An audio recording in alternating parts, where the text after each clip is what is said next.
Ramai orang tak percaya kan kita guna temperature 30. Yang ni dry mode. Tengok aircon tu. Aircon 30. And daripada semalam ya kita tak off. Dan kita memang buat dry mode. Okay, so mode dia ni kalau nak tukar kan, kita tekan dekat mode ni. So dia ada heat lah, fan lah, auto lah. Dulu selalunya kita orang akan main auto ataupun cool. And then ada orang suggest yang kata try lah guna dry mode. And then tengok perbezaan dia. And memang 30 tak turun. Kalau buat 29, ya Allah beku nak mampui ya. And then kalau kita buat 30 untuk auto, ya memang sangat ibarat orang kata apa, tak pakai aircon pun tak apalah kan. Tapi kalau 30 dry mode memang sangat-sangat sejuk. So ni bukti. Tengah pakai ni memang tengah sejuk buku ni. Dekat luar pun tak dengar kompresor kuat.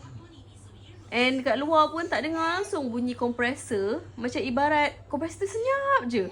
Tu kadang-kadang bila lajak berapa jam, 24 jam pakai tu, terlupa nak tutup aircon. Sebabkan senyap sangat-sangat.